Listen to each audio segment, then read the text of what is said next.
하나님 말씀을 같이 보겠습니다. 오늘 하나님 우리에게 주시는 생명의 말씀은 시편 23편 1절에서부터 6절의 말씀이 되겠습니다. 우리 함께 말씀을 교독해서 같이 읽겠습니다. 여호와는 나의 목자시니 내게 부족함이 없으리로다.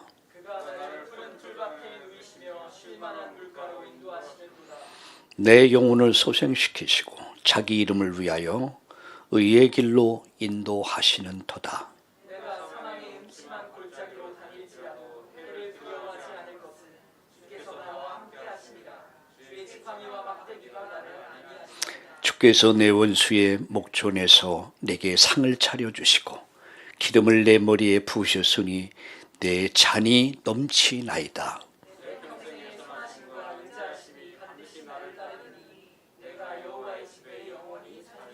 아멘. 책에 있어서 토요일은 굉장히 아주 마음이 설레는 저녁이라고 할까요?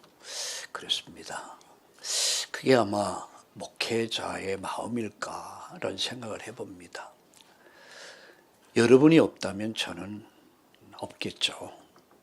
여러분이 있기 때문에 제가 있는 것이고 또 여러분은 저의 기쁨이고 즐거움이고 행복입니다. 코로나로 인해서 비대면 예배가 되다 보니까 매 주일마다 또 수요일, 금요일 또 매일 만나다시피 하던 여러분을 만나지 못하다 보니까 제가 마음이 이렇게 그래요. 그래서 어제는 각 방을 만들어서 함께 예배 축복을 누렸으면 좋겠다. 왜? 우리가 방역 당국에서 요구하는 대로 어느 정도 선에 맞춰서 하면은 예배를 드릴 수 있으니까 그래서 여러분에게 문자를 보냈던 것입니다. 사실 여러분은 저의 행복입니다. 그리고 여러분이 있기에 제가 있는 겁니다. 또 여러분은 나의 기쁨이고요. 기쁨이고 즐거움이고 행복입니다. 근데 한 주만 얼굴 못 봐도 여러분 보름이 돼버려요. 이게 두 주만 못 봐도 한 달 돼버려요. 그 속에서 우리가 하루빨리 코로나의 사태가 진정되고 우리가 마음껏 예배하고 또 함께 교제하면서 또 우리가 정말 제자의 응답과 축복 속에 있기를 주의 이름으로 축원합니다. 저는 지난 주일 성령이 불러시키는 일이라는 제목으로 말씀을 드렸습니다. 저는 오랜 인생을 살고 목회의 길을 오면서 정말 하나님이 원하는 교회, 어떤 교회가 올바른 교회일까? 또 어떤 목회자가 바른 목회자일까? 또 어떤 중직의 제자가 정말 바른 제자일까? 사실 고민을 좀 많이 해봤습니다. 제가 신학교 다닐 때 늘 저를 가르쳤던 교수님들이 이런 말을 많이 했어요. 목회자는, 지도자는 세 가지를 주의하라. 그게 첫째가 돈이었습니다.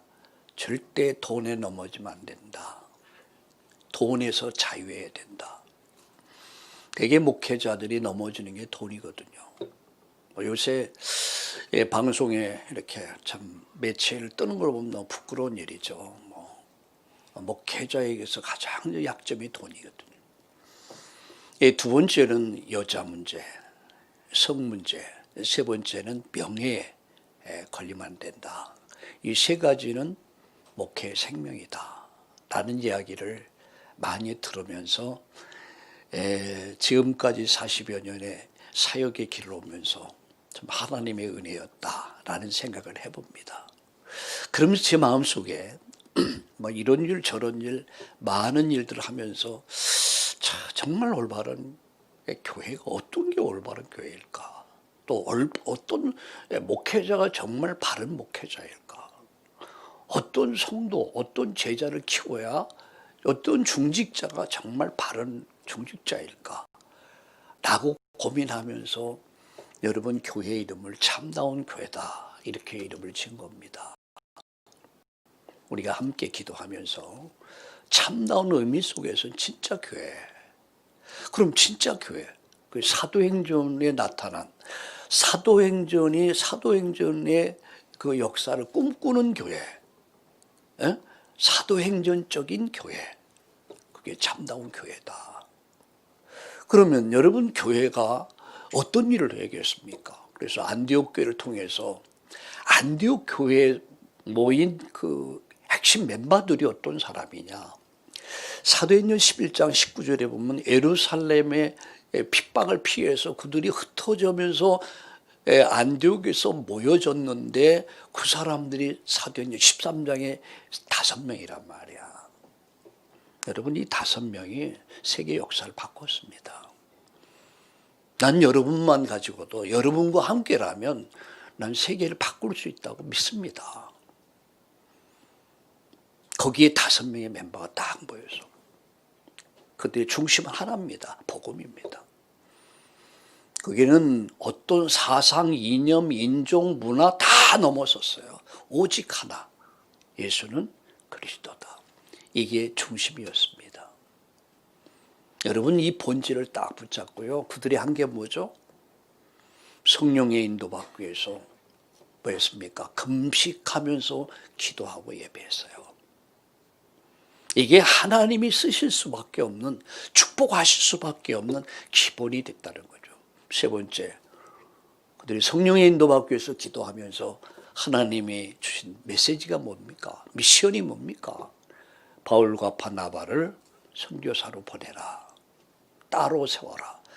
그래서 그 교회는 순종했습니다. 신앙이 뭐죠? 순종입니다. 정말 잘 믿는다는 게 뭐죠? 저도 여러분도 하나님 앞에서 순종하는 겁니다. 거기에 따라오는 게 응답이거든요. 그때 바나바 바울을 선교사로 파송하죠. 그래서 성경은 이렇게 말씀하죠. 그들을 안수하여 그들을 보냈다고 그랬습니다. 예루살렘 여러분 안디옥 교회는요. 이 2사람의 기둥 같은 2사람을 보냈습니다. 선교사로. 보내는 선교사. 교회는 보내는 선교사가 돼야 돼요. 그리고 2명은 파송을 받아 갔습니다. 그들이 마게도냐, 아가야, 로마 세계 역사를 바꿨습니다. 이게 참다운 교회가 아닐까요? 이게 참다운 여러분 제자들이 아닐까요? 전 이렇게 생각해요. 선교에 관심이 없다. 전도에 관심이 없다. 라면 나는 정말 구원받은 사람일까? 한번 점검해 봐야 된다고 생각해요. 우리는 먹고 사는 일에 너무 여기 빠져 있어요. 무엇을 먹을까? 무엇을 마실까? 어떻게 하면 좀 더 좋은 집, 넓은 집, 좋은 차. 하나님 거기 관심 없습니다. 하나님 관심은 하나님의 나라, 뜻을 이루는 거예요. 어떻게 나는 전도자의 삶을 살 것이냐. 우리는 어떻게 이런 전도하는 일꾼을 키울 것이냐. 이런 제자를 키울 것이냐. 저는 여기서 절대 제자라는 단어를 잡았어요. 절대 제자. 절대 제자는 어떤 제자입니까? 예수 제자야. 예수로 결론 난 사람들. 그게 예수 제자입니다. 사람의 제자 아닙니다. 예수 제자. 그리고 교회 살리는 제자. 교회의 주체가 뭡니까? 성도 아닙니까? 성도를 살리는 여러분 제자. 교회의 제자. 그리고 세 번째는 어떤 제자입니까? 현장을 복음으로 살려가는 제자. 한 사람이 어느 가정에 갔는데 그 가정 전체를 바꿔버려. 그 한 사람이 어느 직장에 들었는데 직장 전체를 바꿔버려. 요셉이 노예로 갔는데 감옥에 갔는데 애굽의 총리 됐는데 다 살려버려요. 이게 제자 아닐까요? 우리 참다운 교회, 우리 중직 여러분, 우리 모든 여러분, 여러분 일당백이 아닙니다. 일당천, 일당만이 돼야 돼요. 여러분 때문에. 우리가 한 시대 역사를 바꾸는 일에 쓰임받기를 주의 이름으로 축복합니다. 할렐루야. 사랑합니다. 여러분 만나면 참 제가 행복해요. 못 보면은 섭섭해. 섭섭하고 잘 있을까 막 이렇게. 그래도 감사한 건 아침마다 저는 어김없이 여러분 얼굴 하나하나 떠올리면서 기도합니다. 그 시간이 저희한테 행복한 시간이고요. 그래서 저는 송구영신 예배를 드리면서 바로 이 시편 23편을 갖고 함께 나누며 함께 기도했습니다. 이 말씀을 마치고 계속 제 마음속에 하나님의 음성이 들리는 거예요. 각인시켜라. 뿌리 내리게 만들어라. 그래서 이 말씀을 가지고 저는 여호와라는 주제를 갖고 여러분에게 말씀드리고 같이 기도하려고 합니다. 여호와는. 우리 한번 따라합시다. 여호와는. 여러분 시편 23편은 많은 사람들의 사랑받는 말씀입니다. 아마 작품으로 말하면 아마 노벨상 이상을 받을 수 있는 뛰어난 문학 작품이에요. 그게 시편 23편입니다. 시편 23편을 노래하고 연극을 만들고 영화가 나오기도 하고 많은 작품이 나오기도 하고 그렇잖아요. 시편 23편. 이 노래는요, 이 찬양은, 이 시는 아이가 태어날 때도, 그리고 돌잔치 할 때도, 결혼할 때도, 장례식에도, 기쁠 때도, 슬플 때도, 심지어 묘비에, 공동묘지에 가면 묘비에도 이 시편이 딱 이렇게 새겨져 있어요. 그렇게 많은 사람들이 사랑받는 말씀이 시편 23편이에요. 이 시편 23편의 7대 축복, 7가지 축복이 나와요. 이 축복받는 여러분 되기를. 그래서 여러분이 정말 행복한, 여호와는 나의 목자시니 나는 부족함이 없으리로다 라고 노래하고 고백하는 오늘 저와 여러분 되기를 주님의 이름으로 축복합니다. 여호와라고 하는 이 말의 의미는 어떤 말씀이냐? 여호와는, 그것은 하나님의 이름을 가르쳐서 여호와다 이렇게 말하죠. 또 다른 이름으로 야훼다. 하나님을 야훼 하나님, 여호와 하나님. 이 말씀의 의미는 여호와의 여러분 출애굽기 6장 2절에 보니까 모세에게 하나님이 이렇게 나 여호와는 이렇게 말씀하죠. 하나님의 이름이 여호와예요. 여호와라고는 이 단어에는 3가지 중요한 의미가 있습니다. 첫째는 출애굽기 3장 14절에 보니까 나는 스스로 있는 자다 그랬어요. 모세가 이스라엘 백성들이 가서 내가 누가 나를 보냈다고 이야기하리까라고 하니까 하나님이 이렇게 말씀합니다. 나 스스로 있는 자가 보냈다라고 얘기하라. 여호와라는 말의 의미는 스스로 있는 분이에요. 다시 말해 자존자란 말이죠. 자존자.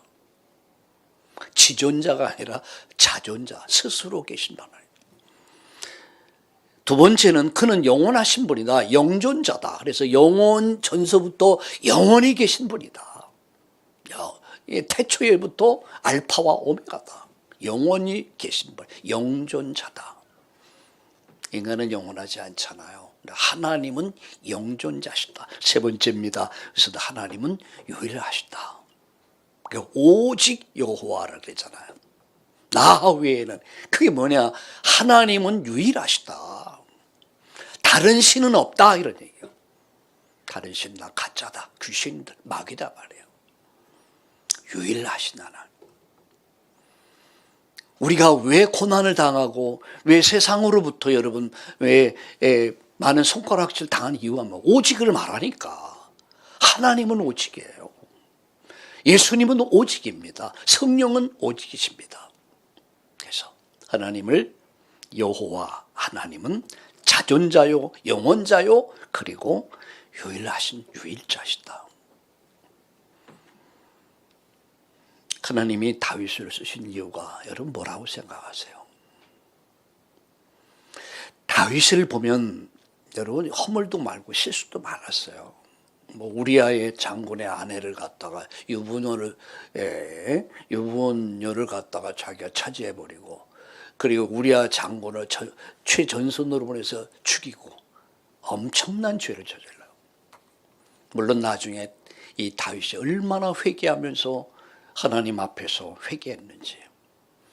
저는 다윗을 쓰신 이유 가운데 하나가 뭐라고? 마태복음 1장 1절에 보니까 아브람과 다윗의 자손 예수 그리스도의 세계다라고 말합니다. 이 구원의 족보에 등장하는 인물이 다윗이에요. 아브람, 다윗, 그리고 예수. 다윗은 인류 구원의 통로가 됐어요. 축복의 통로가 됐어요. 그럼 왜 하나님이 다윗을 이렇게 쓰셨을까? 저 나름대로 이런 생각을 해봤습니다. 이 말씀을 다시 한번 쭉 점검하고 준비하면서 묵상하면서, 여러분 호세아서 6장 3절에 보니까 우리가 심써 여호와를 알자라고 말씀합니다. 뭐랍니까? 심써 여호와를 알라. 다윗은 하나님이 누구신가를, 여호와가 누군가를 너무너무 잘 알았어요. 그래서 시편 23편을 기록할 때요, 다윗이 양을 치면서 그야말로 사탕 먹으면서 그러면서 이 시편 23편을 쓴 게 아닙니다. 아들놈이 압살롬이라는 아들놈이 있었어요. 큰 아들이죠.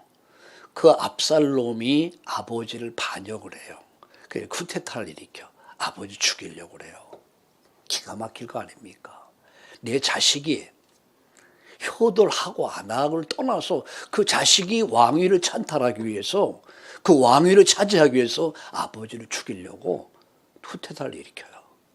그래서 다윗이 쫓겨가면서 도망 다니면서 쓴 이 글이 시편 23편이에요.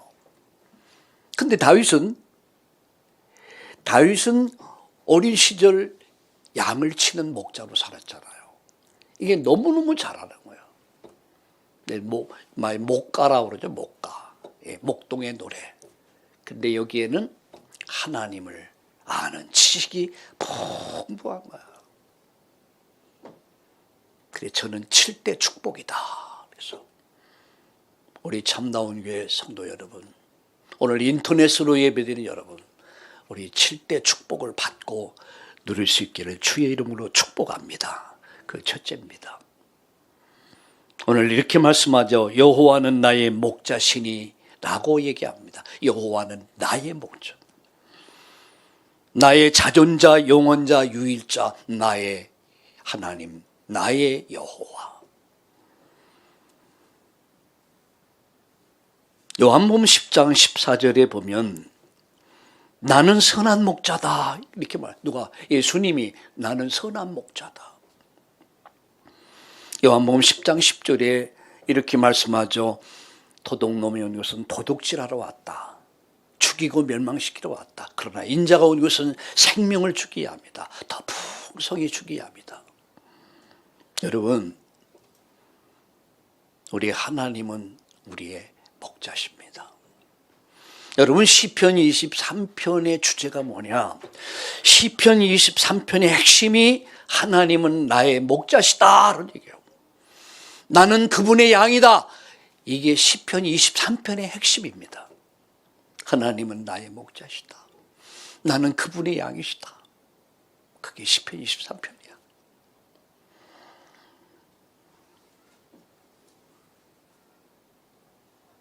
양에게 있어서는요, 양들은 목자가 절대적입니다. 목자 없이는 살 수가 없어요. 그게 양입니다. 자, 어린아이에게는 엄마가 없이는 살 수 없어요. 절대적입니다. 상대적, 있어도 되고 없어도 되는 게 아니에요. 하나님은 나의 목자시다. 이 말은 대단한 말이야. 우리는 그분의 양이다라요. 우리 한번 따라합시다. 하나님은 나의 목자. 나는 그분의 양이다. 할렐루야. 여러분, 양은요 10가지 뭐가 있냐면 특징이 있다래요. 그 특징 첫 번째 뭐냐면 양은 시력이 아주 나쁘다고 그래요. 이게 근시 아니야. 먼 것을 멀리를 보지 못해. 이게 양입니다. 인간은 멀리를 보지 못해. 인간은 굉장히 근시안적이야. 그래서 양은 뭐 움직이는 것을 보고 쫓아다닌다고 그래요. 그게 양의 첫 번째 특징입니다. 근시안이다. 인간은 멀리를 보지 못해. 두 번째입니다. 잘 속는다고 그래요. 분별력이 없다고 그래요. 이게 인간이요. 요한복음 10장 10절에 예수님이 이렇게 말씀했죠. 도둑놈이 온 것은 도둑질하고 죽이러 왔다. 그러나 인자가 온 것은 생명을 주기 위해서 왔다. 분명히 생명을 주신 분이 있고 죽이려고 하는 사람이 있다. 죽이려는 자가 있다 말이야. 마귀는 우리에게 행복을 주지 않습니다.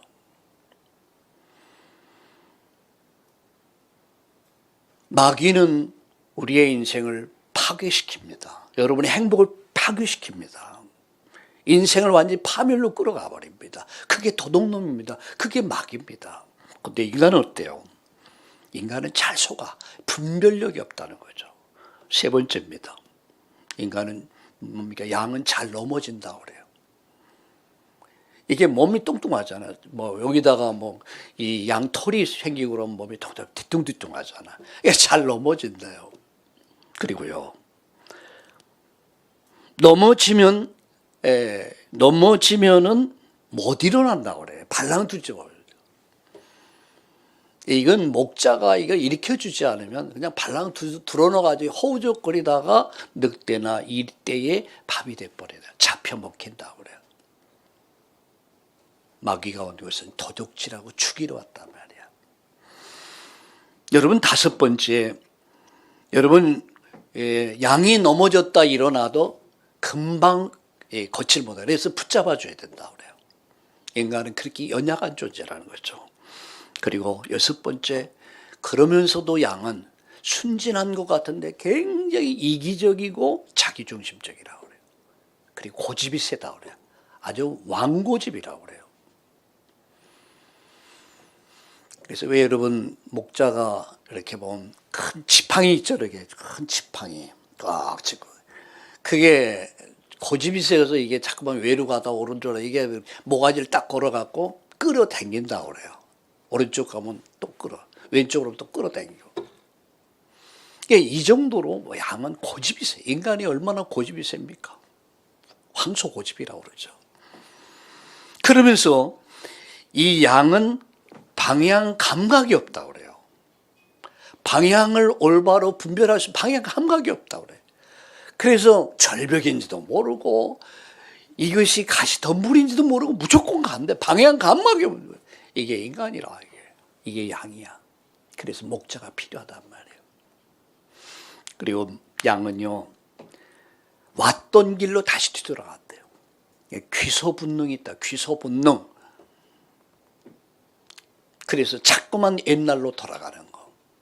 10번째, 그게 양이 죽을 때 양이 큰 소리를 안 질러요. 제가 오래전에 제가 중국에 갔을 때 천산이라고 하는 곳을 갔어요. 삼국지에 나오는 천산. 거기서 이제 성도들과 집회를 하고, 그때 제가 이제 강사로 왔기 때문에 양을 2마리 잡더라고요. 양을 2마리 잡았는데 잡는 걸 봤어요. 네, 성경 속에 늘 얘기 듣다가 직접 소리를 안 질러.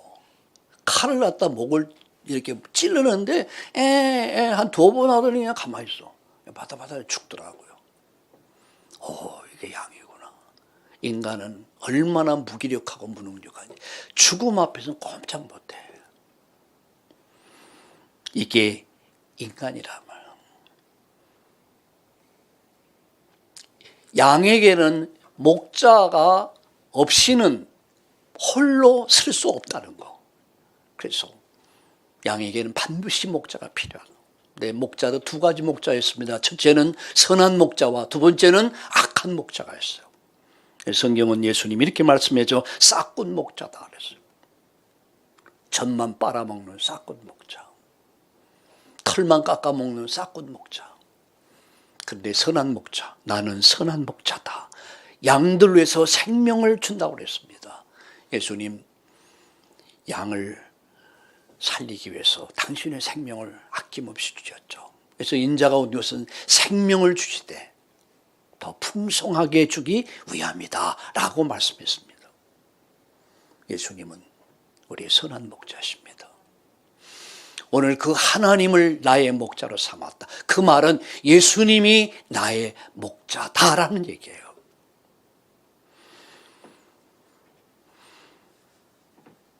오늘 어떤 이는 돈이 하나님이 된 사람이 있어요. 돈이 나의 목자시니 내가 부족함이 없으리다. 어떤 이는 명예가 목자가 된 사람이 있습니다. 명예는 나의 목자시니 내가 부족함이 없으리다. 어떤 사람 취미가 오락이 운동이 나의 목자시니 난 부족함이 없으리다. 그런데 어느 날 돈이 나의 목자가 되지 않을 날이 옵니다. 어느 날 명예가, 어느 날 건강이, 어느 날 경제가, 어느 날 오락이, 취미생활이 나의 목자가 될 수 없다는 사실이에요. 여러분의 목자는 누구십니까? 여호와는 나의 목자시니 내게 부족함이 없으리로다. 여호와는 나의 목자시니.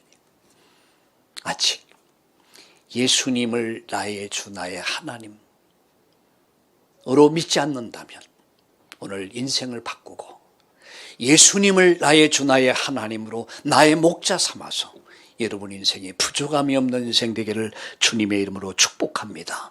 2번째입니다. 오늘 본문이 이렇게 말씀하죠. 오늘 여호와가 나의 목자시기 때문에 나는 부족함이 없으리로다 라고 말씀합니다. 내가 부족함이 없다. 왜 부족함이 없습니까? 나의 목자가 나를 위해서 예비하셨기 때문에.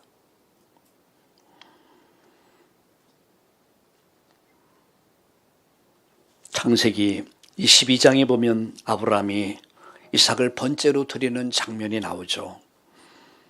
그 번제로 하나님께 바칠 때 여러분 하나님은 이미 제물을 딱 준비하셨다. 그래서 네 아들에게 손대지 마라. 네가 나 사랑한 줄 알겠다. 라고 예비된 하나님 준비하신 제물이 있었습니다. 그게 양입니다. 우리의 목자 되신 하나님은 저와 여러분의 구원을 위해서 양을 준비하셨는데 그 양이 바로 예수 그리스도라는 사실이에요. 순양, 어린 양. 그래서 세례요한은 이렇게 말하죠. 보라, 세상 죄를 지고 가는 하나님의 어린 양이다. 하나님의 어린 양. 하나님은 저와 여러분 구원을 위해서 이미 여러분 구원을 준비하셨다는 사실입니다. 그게 십자가 사건입니다. 주 예수를 믿으라. 그리하면 너와 내 집이 구원을 얻으리라.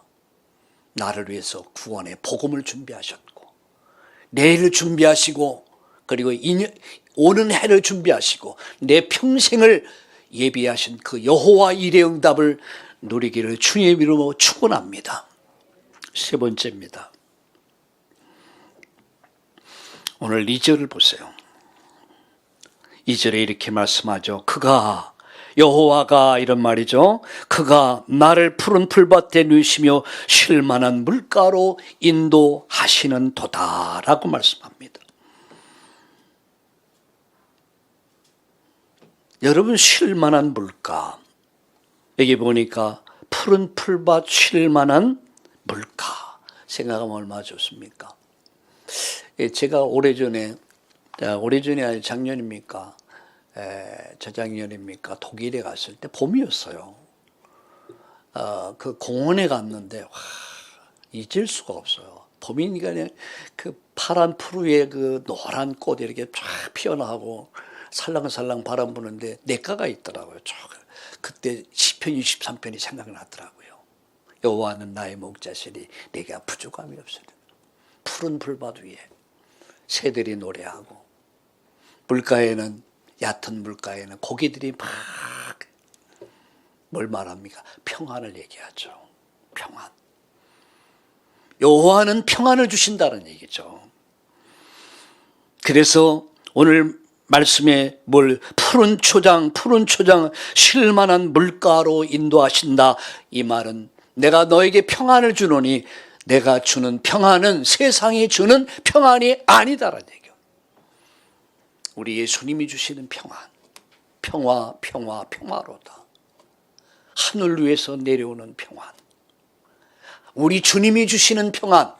여러분 인생에 평안이 넘치고 가정에 평안이 넘치고 직장에 평안이 넘치고 사업에 평안이 넘치고 여러분 이 땅에서 여러분 인생 속에 이 참 평안, 우리 예수님 주시는 이 평안, 푸른 풀밭 쉴만한 물가로 인도함 받는 이 축복이 있기를 우리 예수님의 이름으로 축복합니다.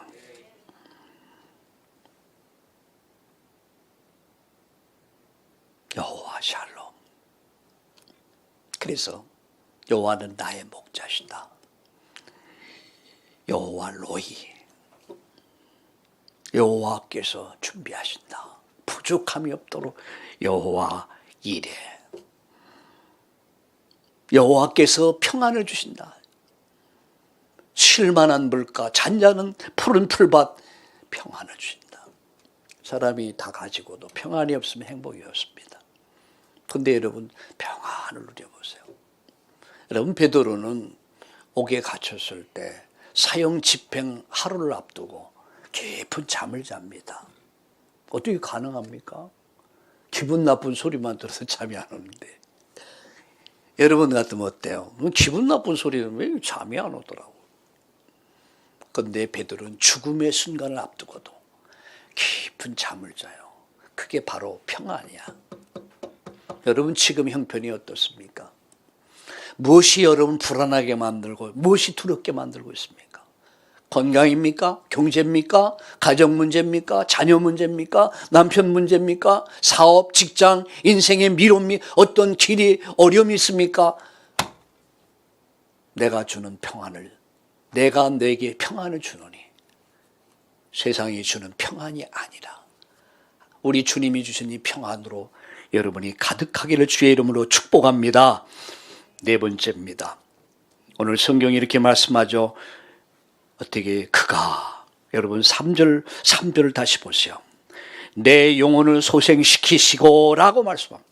내 영혼을 소생시킨다는 말씀이 무슨 말씀입니까? 그것은 바로 나를 치료한다는 말씀이에요. 여호와 라파 그런 얘기예요. 출애굽기 15장 26절에 보면 출애굽 이후에 마라에서 사건이 일어납니다. 그것은 100만이 넘는 사람들이 물을 마시는데 물이 없는 거예요. 자, 그들의 갈증을 어떻게 해결할 수 있습니까? 물이 떨어졌단 말이야. 근데 물을 만났는데 그 물이 쓴물이야. 도저히 마실 수 없는 물. 그때 모세가 하나님께 부르짖습니다. 그때 하나님 말씀합니다. 이 쓴물에다 한 나무 가지를 던져라. 나무 가지를 던져라. 모세가 하나님 지시한 나무 가지를 던집니다. 근데 그 가지가 나무에 이 가지를 던졌을 때 이 가지가 물에 닿았을 때 쓴물이 단물로 바뀌었더라. 쓴물을 단물 만드시는 능력이 바로 하나님께 있습니다. 십자가는 뭡니까? 하나님 방법입니다. 예수님 십자가의 방법은 뭡니까? 십자가의 도가 멸망하는 자들에게는 어리석은 거지만 구원받는 우리에게는 하나님의 능력입니다. 하나님의 지혜입니다.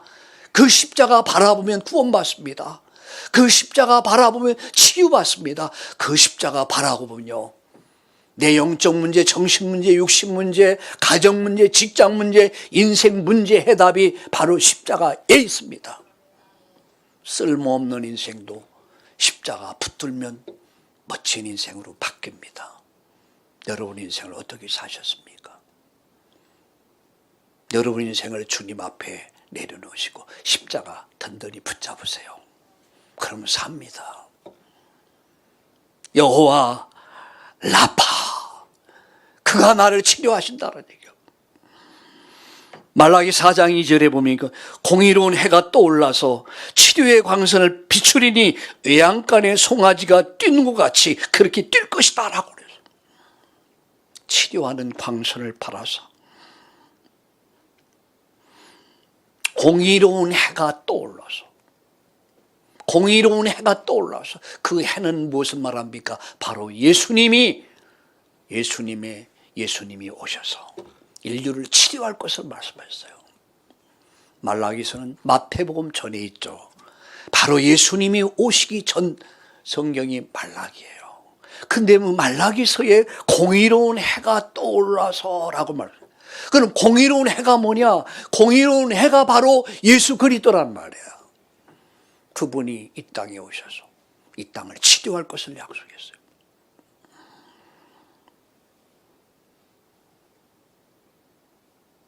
외양간에 송아지같이 뛰리라. 여러분 어떤 병으로 어려움을 당하고 있습니까? 정신적인 문제입니까? 영적 문제입니까? 육신의 병입니까? 걷지 못합니까? 뛰지 못합니까? 여러분 지금 어떤 문제로 인해서 어려움을 당하고 있습니까? 외양간에 송아지같이 뛸 것이다. 여러분 이 언약 굳게 붙잡기를 주의 이름으로 축복합니다.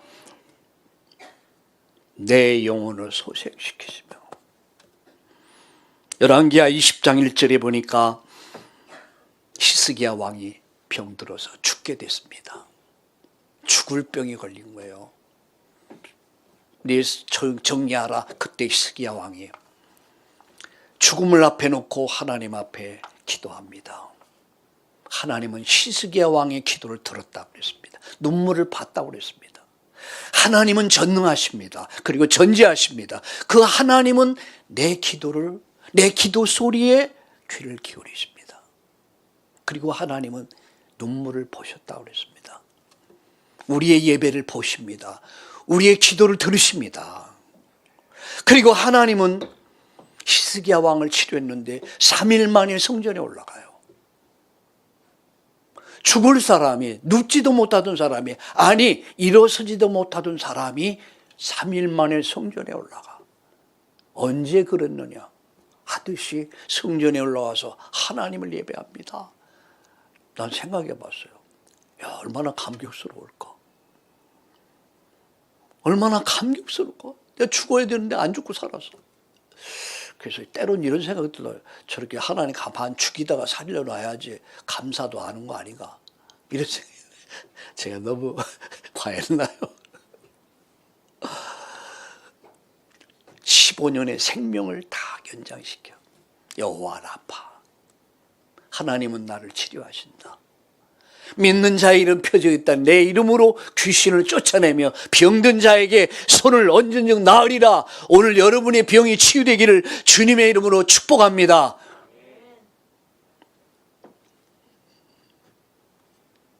계속 말씀합니다. 그는 이렇게 말씀하죠.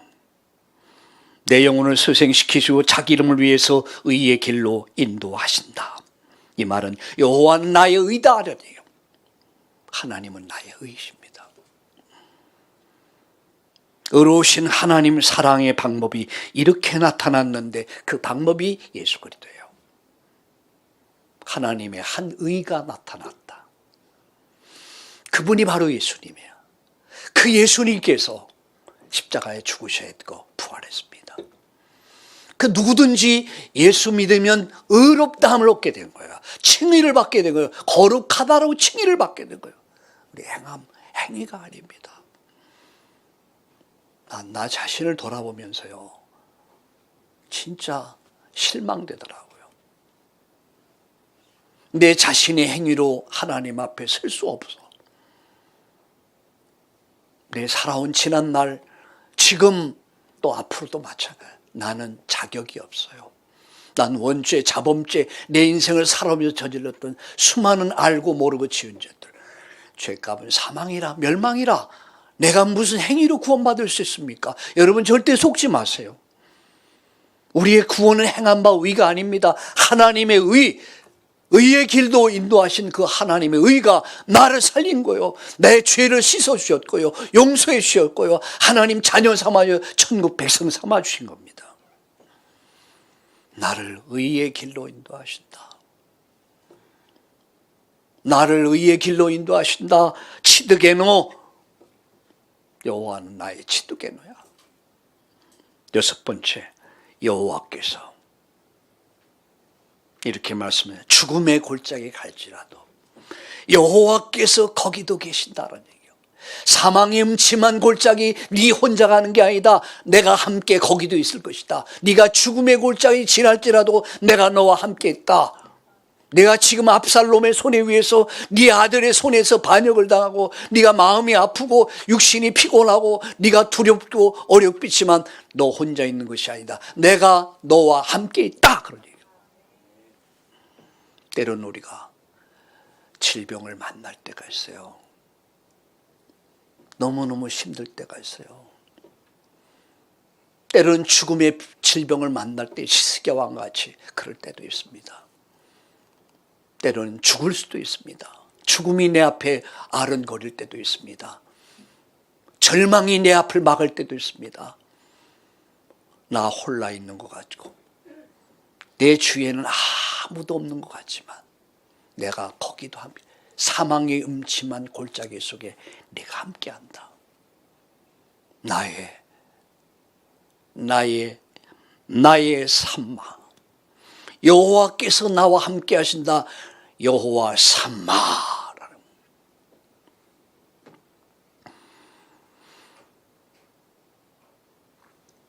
여러분, 코로나 바이러스가 또 여러 가지 경제 상황이 어렵고 힘들다 할지라도, 여러분 앞에 많은 장애물이 있다 할지라도, 여러분을 공격하는 많은 무리가 있다 할지라도 결코 두려워하지 마세요. 그것은 여호와께서 거기도 계십니다. 여러분 가정에도 계십니다. 여러분 직장에도 계십니다. 사업의 현장에도 계십니다. 나 이 생각하면 가슴이 뛰는 거 있죠. 맞아. 주님 나와 함께 계시지. 내가 사람을 두려워할 이유가 없지. 환경을 두려워할 이유가 없지. 코로나 두려워할 이유 없지. 거기 요셉이 노예로 가야 됐고 감옥에 가야 됐고 애굽의 높은 자리에 올라가.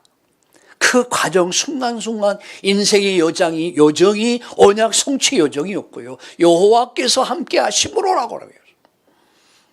21년도 여러분 여호와께서 함께 하심으로 나는 고백이 넘쳐나기를 축복합니다. 마지막, 여호와는 승리의 깃발이다. 성경은 이렇게 말씀합니다. 내 원수의 목전에서 내게 상을 베풀어 주신다. 이 말은 뭐냐? 증거를 주신다는 말이야. 증거. 세상이요, 아무리 떠들어도 내가 증거를 있으면 두려울 게 아무것도 없잖아요. 난 증인이야, 증인. 내가 증거를 줄 것이다. 원수들의 지금 압살롬이 왕이 될 위세가 딱 어떤 대권이 기울어지니까 많은 불이 붙은 거야. 한때 다윗과 함께 이 엄청난 축복 속에 있던 사람이 다 돌아서 버린 거야. 그러니까 다윗을 죽이려고 그래. 두렵겠어요? 안 두렵겠어요? 원통하고 화나고 분노하고 막 이런 것들이 떠오를 거 아니야. 근데 시편 23편을 다 기록하면서 마지막 무슨 말씀했습니까? 사망의 음침한 골짜기에 달리라. 해를 두려워하지 않고 주께서 나와 함께 하신다 라고 하면서 원수의 목전에서 상을 베풀 것이다. 할렐루야. 승리를 믿으시길 주의 이름으로 축복합니다. 하나님은 여러분의 승리를 보장했습니다. 저와 여러분의 인생길 마지막은 승리의 깃발을 꽂을 것입니다. 2021년 지금은 어렵고 힘들지만 코로나의 어려움을 극복해야 되고 경제적 어려움을 넘어서야겠지만 마지막 승리의 기쁨을 누리게 될 줄로 믿으시길 주의 이름으로 축원합니다. 신명기 33장 29절에 이렇게 말씀합니다. 이스라엘이여 너는 행복한 사람이다. 왜? 너가 구원받은 백성이 누구냐? 그는 너를 돕는 방패요 구원의 칼이다. 네가 대적을 높은 곳을 밟을 것이다. 이게 승리를 보장한 거예요. 말씀을 마칩니다. 여러분, 여호와가 누굽니까? 다 잊어버리세요. 여호와가 누구인가만을 생각하세요. 그는 창조주시며 그분은 역사의 주관자시며 자존자시며 영원자시며 유일하신 여호와 야훼 하나님 아도나니 그분은 나의 주 나의 하나님이야. 그분은 나의 목자 나의 목자들 나의 로이 나의 이레 여호와 샬롬 라파 치두게노 삼마 니시의 하나님 그 하나님을 바라봅시다. 오직 믿음을 가지고 다윗이 시편 23편을 쓸 때 흔들릴 수 있었어요. 불안하고 두렵고 그러나 하나님을 묵상하면서 하나님을 바라보면서 시편 23편을 쓴 겁니다. 다윗의 기도입니다. 그런데 놀라운 것은 이 말씀대로 그대로 성취되잖아요. 만군의 여호와의 이름 그 이름은 바로 예수 그리스도 그 예수 그리스도의 이름을 굳게 붙잡읍시다. 예수 그리스도는 나의 로이입니다. 목자입니다. 나의 이레, 나의 샬롬, 나의 라파, 치드게노, 삼마, 니시 이 언약 7대 축복을 여러분 2021년 우리 누립시다. 부족함이 없는 생활과 삶과 하나님의 선하심과 인자심이 평생에 따르는 이 축복이 여러분 인생 속에 있기를 주의 이름으로 축원합니다. 마지막 이렇게 말씀하죠. 여러분 6절 읽어보세요. 내 평생의 선하심과 인자심이 반드시 나를 따를 것이다. 내 평생의 선하심과 인자심이 나를 따를 것이다. 그 안에서 이 축복을 누리기를 축원합니다. 하나님의 나라 뜻을 이루어가는 제자의 축복을 누립시다. 살아계신 하나님, 오늘 시편 23편을 통해서 하나님이 나의 목자요 나는 주님의 양이라는 사실을 다시 한번 확인하면서 나는 세상에 하나님 정말로 세상에 속한 자가 아니라 악한 목자 싹군 목자에 속한 자가 아니라 마귀에 속한 자가 아니라 하나님에 속한 하나님의 어린 양으로서 그 말씀을 믿고 그 말씀을 따라가는, 그래서 일평생, 아니 2021년 일평생 내게 부족함이 없었다라고 고백하는 그런 증거들이 넘쳐나도록 우리 성도님들을 축복해 주시옵소서. 푸른 초장 쉴만한 물가로 인도하여 주시옵소서. 감사하며 이 시간 영적 정신 육신 아니 삶이 가정이 경제가 힘들고 어렵고 지쳐 있다면 여호와 라파의 하나님을 바라보면서 여호와 샴마의 하나님을 바라보면서 여호와 니시의 하나님을 찬양하는 우리 모든 성도님들 되게 하여 주시옵소서. 예수님의 이름으로 축복하며 기도드립니다. 아멘.